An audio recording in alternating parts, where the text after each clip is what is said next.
Hey guys. Hey. Good afternoon. Cheers. I'm Tomas. Tim. Nice to meet you. Yeah, pleasure. So this is one, I've watched a lot of video game adaptations, like especially on the big screen, but this is one of my favorites. Thank you. Just for the sense of humor. And one of an odd reason is, the casting of Virginia Madsen, who is like, one of my big crushes, and seeing her play the mom role, and just, the way All the way back to Electric Dreams. Yeah. And the cello scene. Yeah. Yeah. It's like, like Bud Cort doing the voice, or the Yeah. And I guess just seeing her now, and just seeing the story arc that she had within it, and just the way it ended for her was just kind of like that's very memorable in terms of the movie. I mean, it's a really that's a pretty good ending for the character. Thank you. She had a lot of input in that as well. Yeah, she's very enthusiastic about the role. We had a chance. I mean, Tim created the character, and we largely created that character with Virginia in mind as kind of the prototype, right?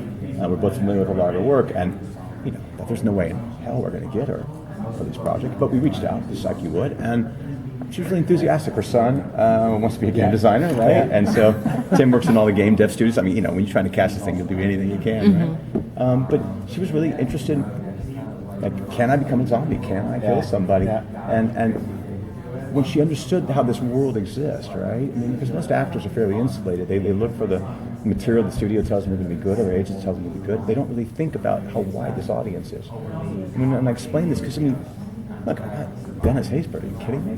It's fantastic, right? Explain Also, the person that character was modeled on. Yeah.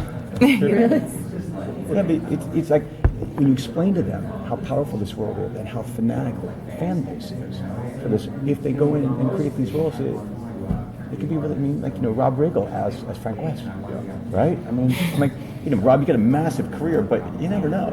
If you knock this thing off, you'll be welcome at every Comic-Con from here to time immemorial.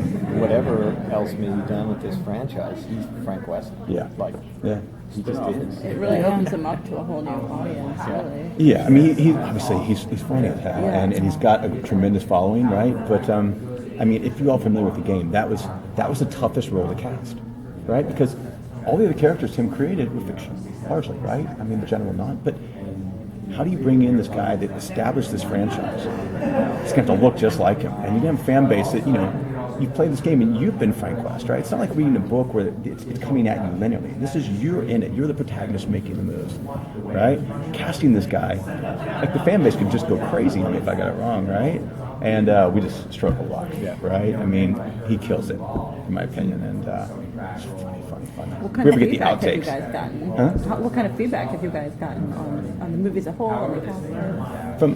From the core fan base is what we really care about, right? Could we make a film that finally got over the hump about fans being happy with what they saw, right? And from what we've heard and what we've seen, very happy. I mean, could we improve upon it? Sure, right? It's an evolving process for us, but we think there's reason to believe that video games can be successfully made into films now. Generation Hollywood is changing. It's not just folks who grew up on comic books anymore, right? People who grew up on video games are coming into power. The way Tim created this and working with the game company to develop the script, not just going to the film studio, right? Making sure the creators of the game actually loved what he was doing. Having everybody involved, you spoke with Zach, knew the game, played the game, the actors worked on it, they watched the game, we had Xboxes set it all around, right? An authenticity that goes into this process that may have not been in the past, right? You had executives in the past who just saw a video game that was worth a lot of money and they just throw a writer at it and it'll be fine and the fans will come. No, it's not that. You have to have an authenticity. The same way the early Superman films were very successful. All these comic books have been successful because people grew up on this stuff. It's who they are. We're a different generation, right? I mean, we have a list of games we want to make like this, right? Dead Rising seemed like a good place to start. It seems like this has more authenticity than I started thinking about the Mortal Kombat films from way back when, because it was like you said, they just this is a popular game, kids are pumping quarters into it, let's make a movie. Well, and this is actually we produced Mortal Kombat Legacy, which was a digital series in 2010. It was, I think, one of the first ones that people really thought was authentic to that franchise, and I think it's sort of important to realize that Dead Rising was really the progression of that model. It's kind of the same process. It was intended for a digital audience, and that 3 years between the two shows, what a digital broadcast was has changed a lot, right? I mean, Machinima was kind of the only place to put that in 2010. Whereas now there are 15 different channels that you might broadcast something like that on. Now, what I was curious is, how did you make the decision to create a new character and go with that into the world of Dead Rising instead of Frank? I mean, that's obviously using Frank as when you play video games, a lot of video game movies decide to use the lead character. And you guys took an opposite approach and took someone who, is just a reporter and going into this situation and doesn't know Frank and is having to go through that process. How did you come to decide to do that as opposed to actually using Frank as the lead character? I think, it was a combination of things. I mean, we had a number of extensive discussions with the game developers themselves about who the main character would be. Would it be Frank? Would it not be Frank? I think that between both us and them, we decided that we would actually end up with a better story because we would have a lot more freedom to tell the story of Jesse's journey, right? If we had a new character.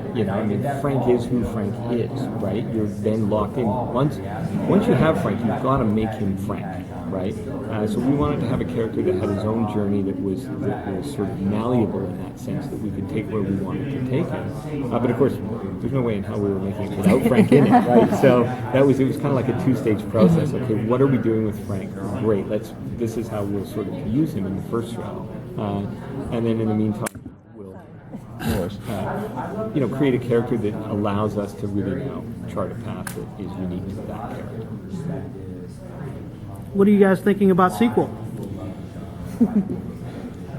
That we can say publicly, but yeah, look, it would be great. We told the story.